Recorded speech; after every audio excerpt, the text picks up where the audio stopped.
This is a replica of a Bronco rail, which is they use for branding cattle. Tie the cattle to, hold them down and brand them. Right opposite the monument is the Bullita access track. It takes you down to Bullita Homestead. It's also part of the famed Baines track. It doesn't take long for the gravel to come up. This is quite an interesting drive through here. It's the hills are interesting. The road's not bad at the moment. It's interesting country. So we're just driving along and there's this fence. It's just fencing off a small area here. A small marker on the fence tells us that it's an Aboriginal sacred site.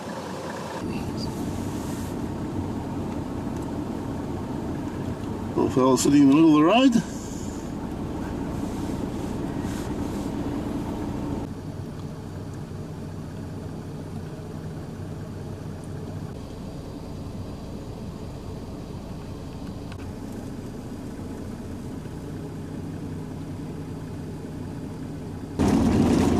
Track coming up on the right hand side, which is part of a stock route.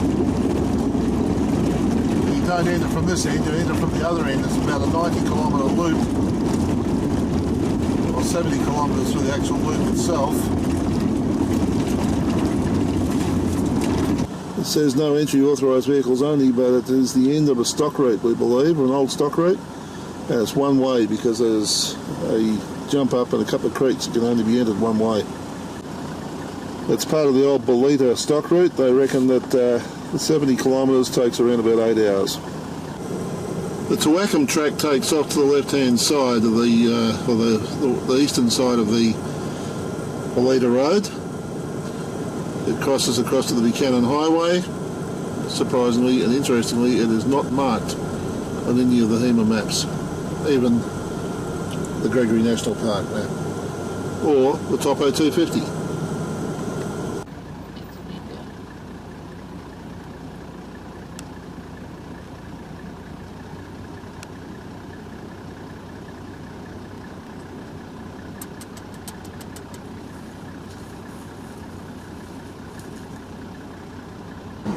We've come to a parting of the ways. Straight on is to the Bullita Homestead. The Bullita campground is to the right, as is the Bullita stock route. So we'll continue on to the Bullita Homestead to start with, and then we'll come back to the campground.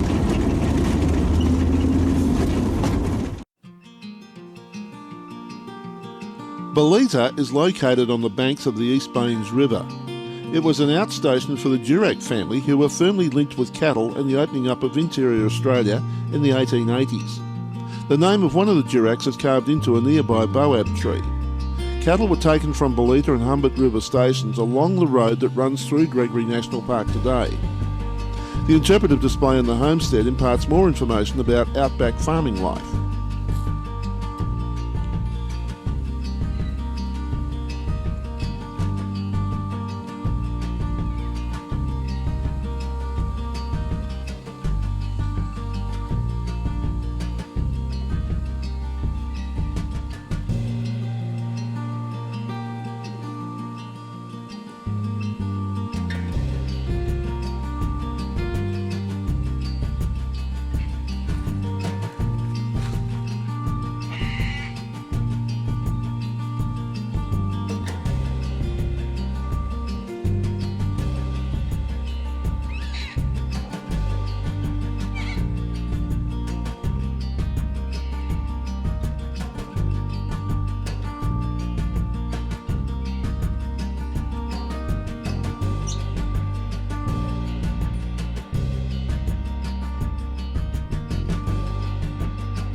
The stockyards were built with and are still maintained using local Lancewood and Bloodwood. It's at this point that the Bullita stock route starts, and as we've mentioned before, It's 70 kilometres in about 8 hours. If you enjoyed this video, there's over 200 more just like it on this channel. Subscribe and hit the notification bell and we'll let you know when our next video is available. If you liked this video, hit the like button. And if you weren't that impressed, please don't hit the dislike button. Instead, tell us why, so that we can do something about it. Thanks for watching.